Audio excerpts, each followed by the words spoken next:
Hello నమస్తే ఆదాబ్. నేను మీ సుకన్య. నాకు చరిత్రను వెతుక్కుంటూ వెళ్ళాలంటే మాత్రం చాలా ఇంట్రెస్ట్. అందులోనూ మన భారతదేశ ఆచార సంప్రదాయాల గురించి, పురాతన ఆలయాల గురించి తెలుసుకోవడంలో మాత్రం నా ఇంట్రెస్ట్ అయితే మామూలుగా ఉండదన్నమాట. ఇంకా చెప్పాలి అనంటే ఆలయం యొక్క స్టోరీని చెప్పాలనంటే మాత్రం నాకు చాలా చాలా చాలా ఇష్టంగా అనిపిస్తుందన్నమాట. ఆ వేటలో భాగంగానే ఈ రోజు తెలంగాణలోని మహబూబ్ నగర్ జిల్లాలో ఉన్న అలంపూర్ జోగులాంబ టెంపుల్ అంటే 18 శక్తిపీఠాలలో ఇదొకటనమాట. ఇది 5వ శక్తిపీఠం. మరైతే ప్రెజెంట్ మనం ఈ ఆలయంలోనే ఉన్నాం. ఈ రోజు దీని చరిత్రే మీకు చెప్పబోతున్నాను. శక్తికి ప్రతిరూపమైన అమ్మవారి రూపాలు అనేకం. అలా ఆ అమ్మవారి కొలువై ఉన్న దివ్యధామాలు అష్టాదశ శక్తిపీఠాలు. ఈ అష్టాదశ శక్తిపీఠాలలో 4 శక్తిపీఠాలు మన 2 తెలుగు రాష్ట్రాలలో ఉండడం మనం చేసుకున్న అదృష్టం. వాటిలో 3 ఆంధ్రప్రదేశ్ లో ఉంటే 1 తెలంగాణలో ఉంది. అదే అలంపూర్ జోగులాంబ టెంపుల్. ప్రెజెంట్ అయితే మనం ఈ టెంపుల్ లోనే ఉన్నామన్నమాట. మరి ఆంధ్రప్రదేశ్ లో ఉన్న 3 ఏవి అనంటే శ్రీశైలం భ్రమరాంబికాదేవి, పిఠాపురం పురిహోతికాదేవి, ఇంకోటి ద్రాక్షారామంలోని మాణిక్యాంబ శక్తిపీఠం. ఇవన్నీ కూడా మన 2 తెలుగు రాష్ట్రాలలో ఉండడం మనం గర్వకారణమని చెప్పుకోవాలి. మరి ప్రజెంట్ మనం ఉన్న అలంపూర్ జోగులాంబ దేవాలయం గురించి అయితే మనం పూర్తిగా తెలుసుకుందాం. ఈ అలంపూర్ జోగులాంబ దేవాలయం తుంగభద్ర నది ఒడ్డున కృష్ణా నది సంగమించే సమీపంలో ఈ ఆలయం ఉంటుందన్నమాట. ఇక్కడికి వచ్చే భక్తులు ఎవరైనా సరే ఫస్ట్ తుంగభద్ర నదిలో స్నానమాచరించి ఆ తర్వాత అమ్మవారిని దర్శనం చేసుకుంటారు. మరి అంతటి మహిమాన్విత గల శక్తి పీఠానికి వచ్చి మరి దాని చరిత్రని చెప్పాలి అని అనుకున్నప్పుడు, ఆ అమ్మవారిని దర్శించాలి అని అనుకున్నప్పుడు మనం కూడా తుంగభద్ర నదిలో స్నానమాచరించి ఈ చరిత్రని మొదలు పెడదాం.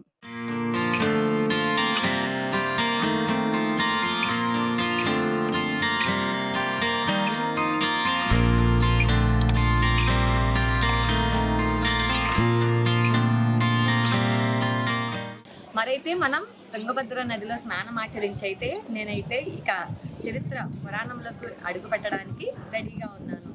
ఇక్కడ యొక్క స్థల పురాణాన్ని ఆధారంగా చేసుకొని మరియు పెద్దలు చెప్పిన దాన్ని విని ఇప్పుడు మీకు ఈ స్థల పురాణం యొక్క చరిత్రను మీకు వివరించబోతున్నాను. మా వ్యూయర్స్ ఎవరైనా ఉంటే ఇందులో తప్పు దోషములు ఏమైనా ఉంటే నన్ను మన్నించాలన్నమాట.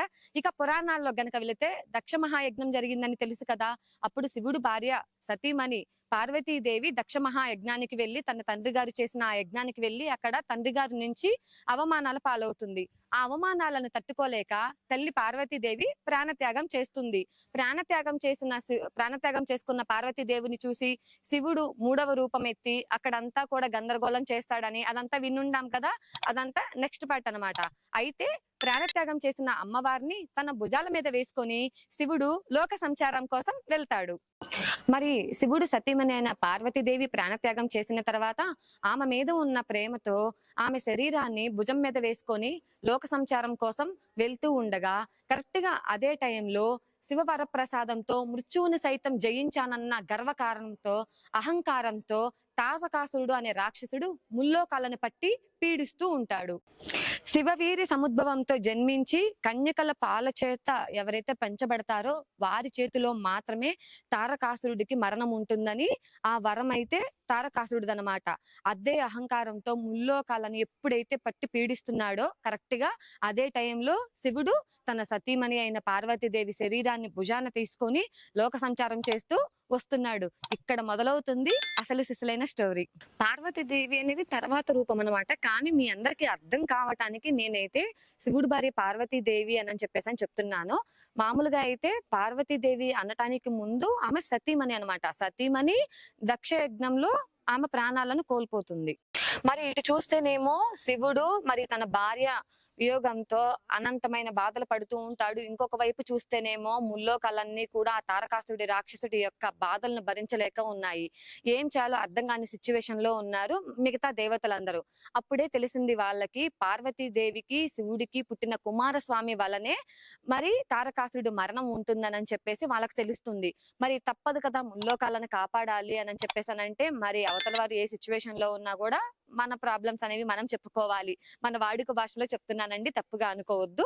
అలాగే మిగతా దేవతలందరూ కలిసి శివుడు వద్దకు వెళ్ళి మరి మీరు పార్వతీదేవిని అయితే పెళ్లాడండి, మరి పెళ్లాడితేనే కుమారస్వామి జన్మిస్తాడు, ఈ కుమారస్వామి వలనే మరి తారకాసురుడి మరణం అయితే ఉంటుంది, అప్పుడు మాత్రమే మనం ముల్లోకాలని రక్షించగలము అని చెప్పేసి చెప్తారనమాట. మరి ఇక్కడ తారకాసురుని వధ జరగాలి అని అంటే మరి శివుడు ఆల్రెడీ సతీ వియోగంలో ఉన్నాడు కదా. ఆ సతీ వియోగం నుంచి విముక్తి చెందాలి. అలా విముక్తి చెందితేనే పార్వతీదేవి లక్ష్మీదేవిని వివాహం ఆడటానికి కుదురుతుందని ఆది పరాశక్తి శివుడితో చెప్తుంది. అప్పుడే విష్ణుమూర్తి తన సుదర్శన చక్రం, అదేనండి విష్ణు చక్రాన్ని యూజ్ చేసి, విష్ణు చక్రాన్ని ఉపయోగించి మరి శరీరాన్ని 18 ఖండాలుగా విభజిస్తాడనమాట. మరి ఆ అమ్మవారి శరీరాన్ని ఎప్పుడైతే విష్ణుమూర్తి తన సుదర్శన చక్రం ద్వారా ఉపయోగించి ఖండిస్తారో అవే అక్కడొకటి పడతాయి అనమాట. ఆ సుదర్శన చక్రం రౌండ్ గా ఉంటుంది కదా, అది యూజ్ చేసినప్పుడు మరి అది ఖండించటం వలన అలాగా అక్కడొక ముక్క పడింది అని చెప్పేసి అని అంటారు. అవే ఇప్పుడు మనకి 18 శక్తి పీఠాలుగా పేరు ప్రఖ్యాతులు గాంచి అందరినీ కూడా ముగ్ధుల్ని చేస్తున్నాయి. ఈ విష్ణు చక్రాన్ని ఉపయోగించిన తర్వాత అమ్మవారి శరీర భాగాలు ఏవైతే ఉన్నాయో అవన్నీ కూడా ఒక్కొక్క ప్రదేశంలో ఒక్కొక్కటి పడుతుందన్నమాట. అలా పడిన ప్రదేశంలో ఈ అలంపూర్ జోగులాంబ అన్నమాట. ఇక్కడ ఊర్ధ్వదంతం పడుతుంది అమ్మవారిది. అప్పుడు ఇక్కడ ఆమె జోగులాంబ అమ్మవారిగా ఇక్కడ ప్రఖ్యాతి గాంచింది. ఇక్కడ ఈ జోగులాంబ అమ్మవారు పీఠాధిపతులై పీఠాసనం వేసుకొని వచ్చిపోయే వారి కొంగు బంగారమై సంతానం లేని వారికి, ముఖ్యంగా వాస్తు దోషాలు ఉన్న వారికి, పెళ్లి కాని వారికి ఇక్కడ కోరికలు తీర్చే అమ్మగా ఇక్కడ కొలువై ఉన్నారు.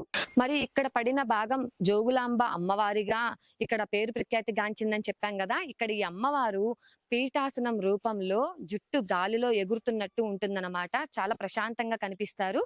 అయితే ఈ జుట్టులో గనక మీరు గర్భగుడిలో చూసినట్లయితే ఆ జుట్టులో మనకి బల్లి, తేలు, కపాలం, గబ్బిలాలు కనిపిస్తాయన్నమాట.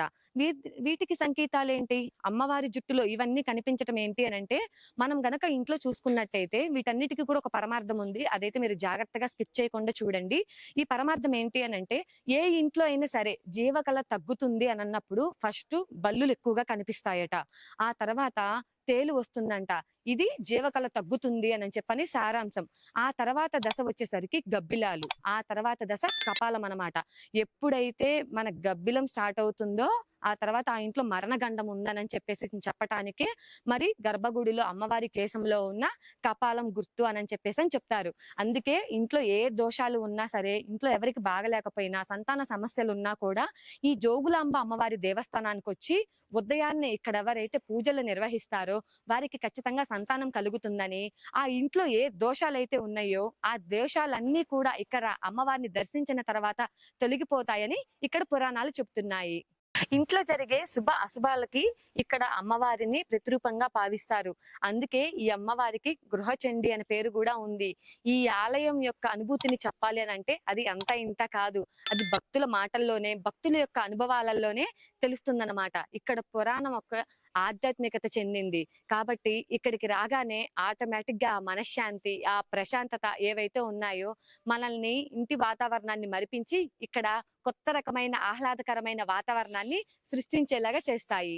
ఇది పురాతన ఆలయం అవటం వలన ఇది క్రీస్తు శకం 6వ శతాబ్దంలో చాణక్య రాజుల కాలంలో దీనిని నిర్మించటం జరిగింది. ఈ పురాతన కట్టడము, గోపురాలు, దాని మీద ఉన్న శిల్పకళ ఇవన్నీ కూడా చిన్న పిల్లల్నే కాదు పెద్దవాళ్ళని సైతం తన వైపు చూపు తిప్పుకోకుండా చేస్తుంది ఈ ఆలయం. అయితే ఈ ఆలయానికి ఎన్నో ప్రఖ్యాతిగాంచిన స్టోరీలు మాత్రమే కాకుండా ఈ ఆలయానికి కూడా కొన్ని బాధలు ఉన్నాయండోయ్. ఈ ఆలయంలో ఉన్న గోపురాలు, రాతి స్తంభాలు, శిల్పకళ మాత్రం ఇప్పటికీ కూడా అదే గట్టితనంతో ఉట్టిపడుతూ ఉన్నాయి.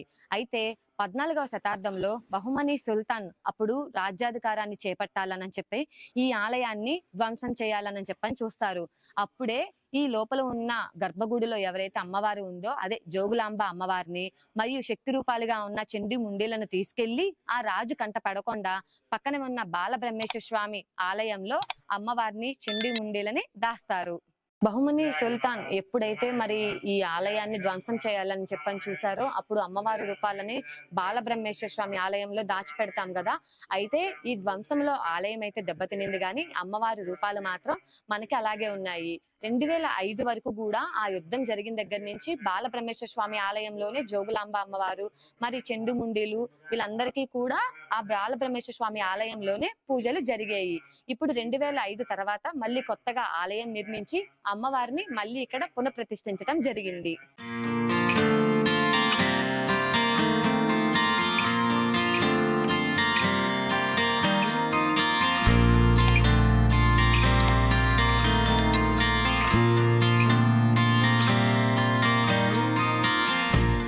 ఇక్కడ అమ్మవారి దర్శనం అయితే మీరు నిరంతరం చేసుకోవచ్చు. ప్రతి రోజు కూడా కొన్ని వందల మంది అమ్మవారి దర్శనం కోసం వస్తారు. అండ్ మధ్యాహ్నం ఒక్క గంట మాత్రమే ఇక్కడ అమ్మవారికి నైవేద్యం పెట్టడానికి గుడి తలుపులు మూసేస్తారనమాట. ఉదయం నుంచి నైట్ వరకు కూడా ఎంతో మంది వందల మంది భక్తులైతే ఇక్కడికి వచ్చి మళ్ళీ ప్రత్యేకంగా మంగళ శుక్రవారాలలో అమ్మవారికి ప్రత్యేకమైన అభిషేకాలు, ప్రత్యేకమైన పూజలు నిర్వహిస్తారు. ఇది ముఖ్యంగా గృహ వాస్తు దోషానికి మరియు ఎవరికైతే సంతానం లేదని చెప్పని కొన్ని ఏళ్ళగా బాధపడుతున్నారో వాళ్ళు మాత్రం ఖచ్చితంగా ఉదయాన్నే వచ్చి అమ్మవారి దర్శనం చేసుకొని పూజ చేసుకొని కనుక వెళ్ళినట్లయితే ఖచ్చితంగా వాళ్ళకి సంతాన ప్రాప్తి కలుగుతుంది అని చెప్పేసి ఇక్కడ కొన్ని వేల మంది భక్తుల నమ్మకం. ఇక్కడ రాతి స్తంభాల పైన అమ్మవారి 18 అష్టాదశ శక్తి పీఠాలను కూడా ఇక్కడ ఏర్పాటు చేయటం జరిగింది. ఎగ్జాంపుల్ ఇక్కడ మనం చూస్తున్నాం కదా, ఈ రాతి స్తంభం మీద శ్రీ వైష్ణవి దేవి అమ్మవారిని ఇక్కడ ఏర్పరిచారనమాట. ఇది జమ్మూ కాశ్మీర్ లో ఉన్న శక్తి పీఠాలలో ఒకటి.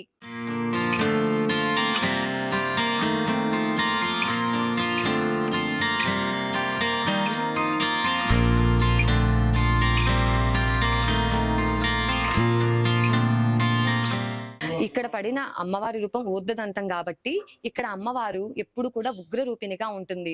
మరి ఉగ్ర రూపిణిగా ఉంటే భక్తులు తట్టుకోలేరు కాబట్టి అమ్మవారిని ఎప్పుడు శాంత స్వరూపిణిగా ఉంచాలని ఇక్కడ అమ్మవారిని జలగుండంలో ప్రతిష్ఠించారనమాట. ఈ ఆలయం మీకు చుట్టూ నీళ్లు, మధ్యలో ఆలయం అమ్మవారు దర్శనమిస్తుంది.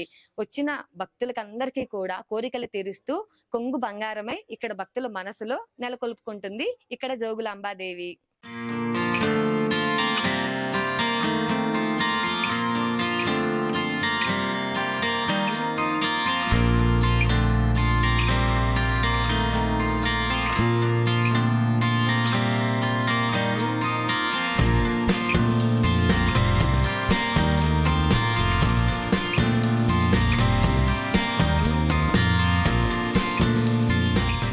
ఇక్కడ అమ్మవారి ఉగ్ర రూపిణి అని, అందుకే అమ్మవారిని ఎప్పుడు కూడా ప్రశాంతంగా ఉంచటానికి జలగుండం మధ్యలో అమ్మవారిని ఏర్పాటు చేశారని చెప్తున్నాను కదా, ఇదేనమాట జలగుండము. అయితే ఇక్కడకు మరి ఇక్కడ ఈ జలగుండంలో ఎటువంటి ప్రమాదాలు జరగకుండా ఉండడానికి, అంటే ఇక్కడికి ఎంతో వేల మంది భక్తులు వస్తుంటారు రద్దీ సమయంలో, అనుకోని ప్రమాదాలు జరగకుండా ఉండడానికి ఈ జలగుండానికి మరి ఇనుప కంచెలతో అయితే అడ్డుకట్ట వేసి మరి ఎటువంటి ఇబ్బందులు లేకుండా భక్తులకి ఇక్కడ యాజమాన్యం చూసుకుంటుంది.